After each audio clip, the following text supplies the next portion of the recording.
what makes a good devotee? Swami talks about this even when he came in Sri Krishna. He spoke about this in the Gita. And there's so many characteristics, right? One of the characteristics of a good devotee is that they're like this. They don't get ruffled so easily. Whether good or bad happens to them, they're the same. Have you met people like this? Yeah? Yeah, they're like that. But here's what happens. Most people are not like this, okay? And even when those people that you've met have been like this, there's still some bumps and jumps. And what happens is the bumps and jumps get smoothened out a little bit until you finally get to that end.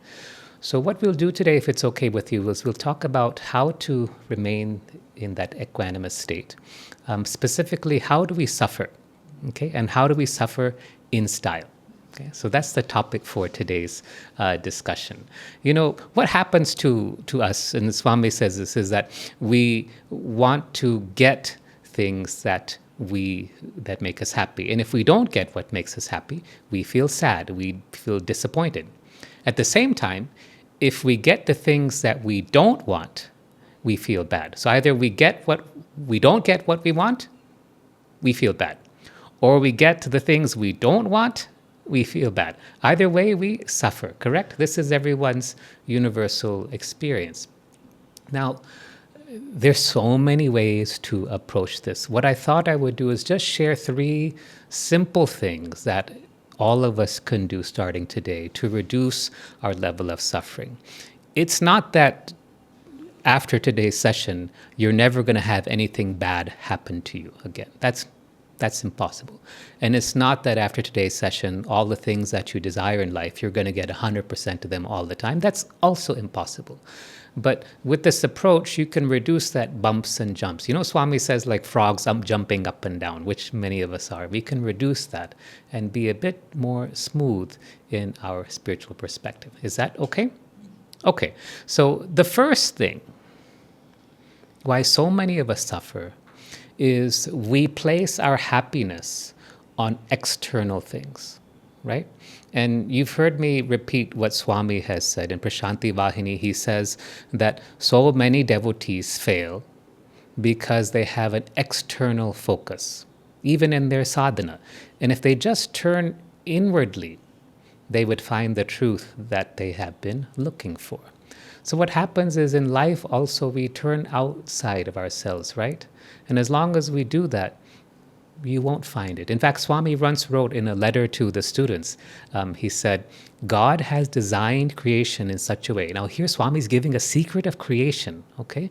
How creation is designed. He said, God has designed creation in such a way that everything outside of you will always disappoint you. Okay? And then he added something very powerful. He said, even your own Swami. Wow. No? Why? Because as long as you look outside, you will always be disappointed. Now, what I see in today's world is that people, rightly, wrongly, without judgment, is that we're looking to what's happening in the external world. Maybe we're looking at what certain world leaders are doing. Maybe we're looking at what countries are doing. Maybe we're looking at what other people are doing, and we get disappointed, angry, upset over that. What we have done then is we've just given our self-determined right for peace and equanimity over to somebody else. Would you take out your wallet and say, here, Lalit, please take my wallet, and all my passwords to my banking account is also there? No, you wouldn't do that, right? But this is what we do when we allow other people to determine our happiness or other events to determine our happiness. Now here, I'm not talking about someone who's, if you're getting physically abused or sexually abused, we talk about self-love and we talk about standing up for yourself, and you stand up for yourself in oneness, right? It's okay to do that. But here I'm talking about you read something in the newspaper, you see something on your phone, you listen to something and you get upset, you get disturbed by that. Some terrible thing happens. And these terrible things, guess what? Is it the first time they've been happening? No. Is it the last time they'll happen?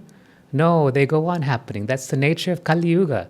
In the wintertime, it's cold. In the summertime, it's hot. In the Kali Yuga, people are bad. Swami even said once, there is, those boys who used to stay with Swami to be Swami's assistants in those rooms outside. So one of them did something wrong, and he immediately went to Swami and he apologized for that. And he said, "Sorry, Swami, sorry, Swami, I'm so sorry, I won't ever do it again." He was sincerely repenting for his misdeed, and it wasn't anything big. But Swami forgave him and said, "Okay, don't do it again." The boy left, and then he commented to someone else who was there, who later told us this. He said, "In the Kali Yuga, even the good become bad." Okay, that's the effect of the Kali Yuga. So why then should we be surprised that people are bad? It's the nature of the Yuga, right? In the Sat Yuga, if people are bad, then you'll be like, huh? In the Kali Yuga, if people are good, you're like, oh, right? Yeah? Correct, no? So that's just how it is. Now, but here's what we do. We put our happiness on our spouse, our children, our parents, our siblings, our family members, right? Somehow our happiness depends on what they are doing or not doing, correct? And as soon as you do that, you are stupid, okay?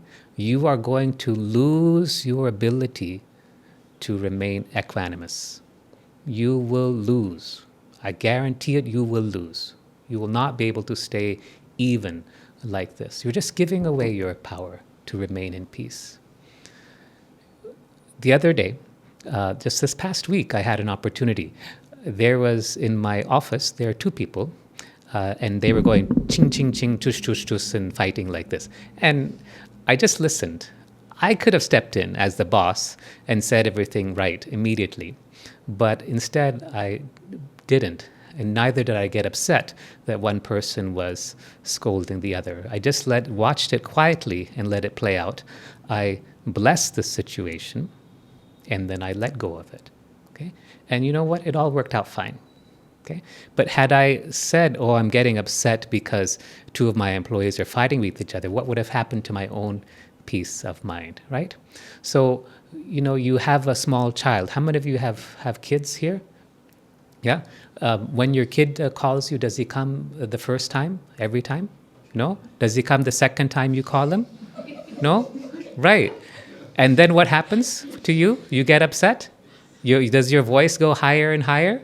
Yes, and louder, right? And your blood pressure is also going like this, yes? Horns are starting to grow out of your head after a while, right? This is what happens. We give away our happiness, our peace of mind, our equanimity to others. Instead, if we just allow whatever Swami wants to give us. Now here, as a parent, you have your responsibility, right? As a CEO of a small company, I have my duty. So, to neglect your duty is a grave error. So you have to do your duty. But the point is, don't allow your happiness to depend on what other people are doing or not doing. Okay? This is a key thing. What other people are doing or not doing. What other people do or don't do is none of your concern, apart from where you have a dharmic duty. As a physician, I have a duty to take care of my patients. If I'm a police officer, I have a duty to keep a neighborhood secure. Maybe that means beating somebody up or catching them and throwing them in jail, right? That's the duty. As a teacher, your responsibility is to maintain discipline in the class. God bless you. I mean, Acharya Deva Baba, really? And try to teach them something in all of that mess. But that is your duty. But what happens is we give away our power. Yeah, we rely so much on other people for our sense of happiness. Instead, suppose you are at a nice dinner party. It's a fancy dinner party. There are waiters in full costume, and they're going around with trays of food, okay, and offering the food, like the hors d'oeuvres, to everyone, whoever's there. You would have gone to these parties maybe at one time yourself, yeah? And suppose that some food comes and there's a snack that you really like, and you're like, I really like that thing, okay? But the waiter doesn't bring it to you. Do you get upset? No, because you know that eventually whatever is your due will come to you, right? You know that it'll come to you, even if it doesn't happen now. And I'll give you a real example that happened to me. when I was in medical school, so I'm going to show my age here. This was in 1994, okay? So I really wanted to go and work at Swami Super Hospital in Puttaparthi, okay? I tried, it didn't work out. Then I went to residency. That's where doctors who graduated train in their chosen field. And that time, one of my attending physicians, that is my supervising physician, he was Dr. Mitch Krukoff. He was one of the cardiologists from Duke University, where I was training, who actually helped to set up the first cardiac catheterization lab at the super hospital in Parthi. He has a picture of him with Swami on his desk in his hospital office. I was like, man, this is like Swami godsend. He wrote me a letter, da da da da da. He sent it off, and I was like, that's it. I'm going to Puttaparthi. I'm going to work in Swami's hospital. Nothing happened. 2001, I joined cardiology fellowship. The same thing. Nothing happened. 2005, I was like, well, okay, I'm going to Cleveland Clinic. I'm working there. And then 2008, one day, I got an email from someone in the Sai Center saying that, this is what's happening with Swami's hospitals, and there's a position for fellowship trainees, people who want to train in cardiology. There is an opening in the Whitefield Hospital. And at the end, it said, there's also an opening for a consultant cardiologist. And I was like, wow. And I called Shivani. I was rounding in the inpatient wards. I was seeing patients. I called Shivani. She was not Devas Unlimited. She was an investment banker at the time. And I said, hey, there's this position in Swami's hospital, and it's open. It's for the Bangalore hospital, and it's for a consultant cardiologist. I seem to fit. What do you think? Should we reply? And you know what she said? She didn't say, let me think about it. I don't know. She said, yeah, of course, let's do it. And that was it. And when we came home, we just discussed, and it was like, okay, done. Now, meanwhile, what was happening in the background? A couple of days before this, in Puttaparthi, the then director of Swami's hospital and the executive assistant to the director, they had gone to Swami. Why? Because Swami, in those days, he would be responsible for hiring physicians and nurses and others who would come to work in his hospital. And the workload at the Whitefield Hospital was increasing too much. And they said, we need to add another cardiologist. They went to Swami and they said, Swami, workload is like this. You can see the number of patients is increasing month on month, year on year, and it's exceeding our current capacity soon. We need to have another cardiologist at such and such level come in to help to take up the workload. Swami just looked up and he said, one American cardiology doctor is already coming. So a couple of days later, my CV came, and here it is. It's like Stanford University, Harvard University, Cleveland Clinic, Duke, all Ivy League names. And they take this CV to Swami, and it's like a 14-page CV, and all these things and stuff on it. And Swami, they said, Swami, there's this Cleveland Clinic doctor. He's really well qualified, and and he wants to come here, and he has these skills which we don't have in our hospital. Swami, we should really take him. They're trying to sell me to Swami.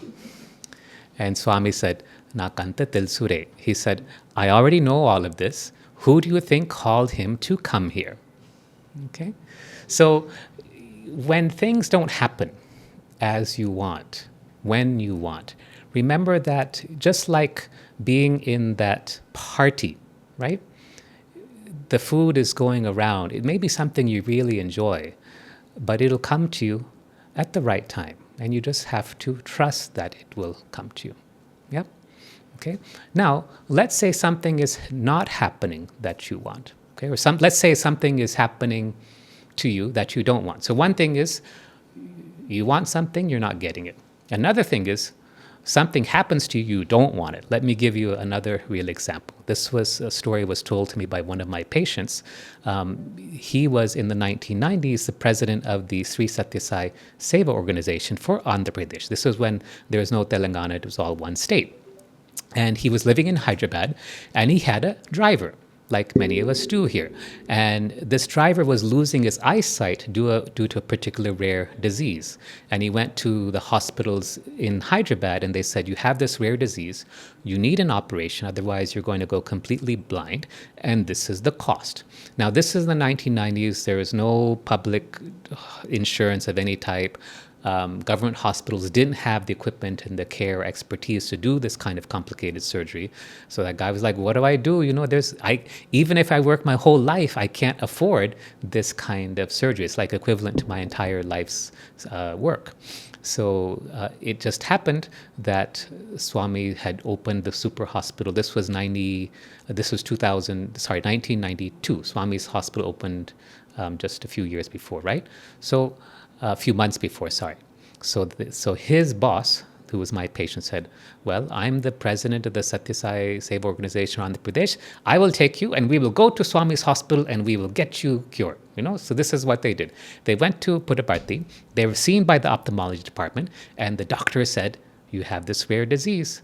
You need a complicated surgery. You need to get it done right away. If you don't, you're going to go blind. But this requires very complex equipment, very expensive equipment, which we don't have here. You will have to go out and get it done elsewhere. What to do? You can imagine this family's plight, right? And his employer was also feeling bad. It just turned out that on that same visit, he got a chance to speak to Swami about the situation.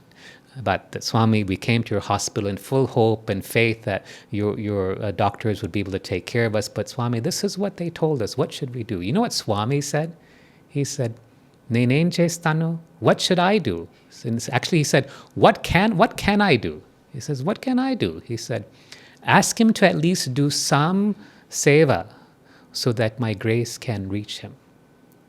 Okay, so what to do? Okay, the president told his driver back. He couldn't drive by this point anyway, so they went back to Hyderabad and he just put himself into Swami Seva. He got, he was a driver, so he did whatever he could. When there was the tutoring going on for the slum children, he would help to organize things, the chapel stand, or help to clean things up before and afterwards. When there was Narayan Seva going on, he would do all the heavy duty lifting and that kind of stuff. When there's Gram Seva going on in the villages, he was the one to go and clean the drains and do all the muck, dirty work and things like that. And he really got into it. Soon he was singing bhajans in his own style, and he was really enjoying this. And then they got a postcard from Puttaparthi. This was in the days before phone calls and SMS messages. They got a postcard saying, please come to Sri Satya Sai Institute of Higher Medical Sciences on such and such date for your evaluation in the ophthalmology department. Now, they'd already gone, and then a few months later, they get a postcard saying coming back, but they said, okay, they came back, and the doctor there told them, we just got this fancy equipment. Can we do your surgery on Monday? And he got it done, and his eyesight was saved. So one thing is that when you're suffering, it may be not just the right time for what you want. Okay. The other thing is, like this driver, is look at it, is what's missing. Swami, ask Swami, pray to Swami, Swami, what am I not seeing in this situation? What am I missing? What is the growth lesson for me? How am I supposed to learn from this? Your suffering can actually then, like in the case of this driver, be a blessing in disguise. It can be something that helps you to grow. Okay? So use your suffering as a driver. Okay? Now I want to warn you about one thing. Sometimes, I had this really funny incident recently. Someone said to me, Dr. Sola, you told me about self-love, and you know that I always talk about self-love, loving yourself. Swami had told us also, said, don't just love yourselves, be madly in love with yourselves, he said to us. So we talk about self-love so much because this is just one great big reflective universe we live in. Everything we experience is a reflection of whatever is inside. But I'm seeing some people take self-love too far. Well, not everybody. One person did. And what she did is she said, 2 people did this. I love myself so much. Swami loves me so much. I love that guy so much. I'm married. He's married. But the love in me and the love in him, and, So they're twisting the teachings and losing basic discrimination and discernment. Yeah, so don't do this. Yeah, don't do this. Okay, so this is the first part. External things, leave it alone. Okay, if it's not in your control, leave it alone. If it is in your control, it is your duty to do the best that you can for it. If it's not in your control, leave it alone. The second thing I'm seeing, and this is something that Shivani and I talk about a lot, is that your thoughts are tormenting you. So many of you, I see, are getting tormented by your thoughts. You're not having a stable mind anymore. And I just see, I look at people and there's like a blank expression in their face. They're looking at their phone. If you see a teenager or young adult, what do?